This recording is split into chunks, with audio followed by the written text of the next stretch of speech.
Udhayanidhi most dangerous புலம்புறாங்க. துணை முதல்வர் உதயநிதி மிக ஆபத்தானவர் என தெரிவித்துள்ள முதல்வர் ஸ்டாலின், உங்கள் படையையே அழைத்துக் கொண்டு வந்தாலும் தமிழ்நாட்டில் வெல்ல முடியாது என பாஜகவுக்கு எச்சரிக்கை விடுத்துள்ளார். திருவண்ணாமலையில் நேற்று நடைபெற்ற திமுகவின் வடக்கு மண்டல இளைஞரணி நிர்வாகிகள் கூட்டத்தில் பேசிய முதலமைச்சர் ஸ்டாலின், பாஜகவுக்கு எதிராக சித்தாந்த ரீதியாக எதிர்த்து மோதும் ஒரே கட்சி திமுக தான் என்றும், அமித்ஷா போன்றோருக்கு தமிழ்நாட்டின் மீது இருப்பது எரிச்சல் என காட்டமாக விமர்சித்துள்ளார். அதனால்தான் அமித்ஷா போன்றோருக்கு நம்ம மேல எரிச்சல். மேலும் திருப்பரங்குன்றம் பிரச்சினை குறித்து சமீபத்தில் பேசிய அமித்ஷாவின் பேச்சை குறிப்பிட்டு, பீகாரை ஜெயித்து விட்டோம், அடுத்த டார்கெட் தமிழ்நாடு தான் என சொல்கிறார் அமித்ஷா. உங்கள் சங்கிப்படையை அழைத்துக் கொண்டு வந்தாலும் உங்களால் இங்கு ஒன்றும் செய்ய முடியாது. இது தமிழ்நாடு. எங்களின் கேரக்டரையே புரிந்து கொள்ள மாட்டேன் என்கிறீர்களே.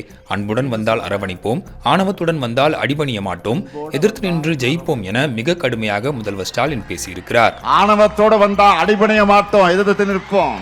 பாஜக என்னும் லாரி இழுத்துச் செல்ல பார்க்கும் என்ஜின் இல்லாத கார் தான் அதிமுக என விமர்சித்த துணை முதலமைச்சர் உதயநிதி, எதிர்வரும் தேர்தலில் திமுகவில் இளைஞர்களுக்கு அதிக வாய்ப்புகள் கொடுக்கப்பட வேண்டும் என கூறியிருப்பதும் பேசுபொருளாகி இருக்கிறது. தமிழ்நாட்டை சங்கி கூட்டத்தால தொட்டு கூட பார்க்க முடியாது.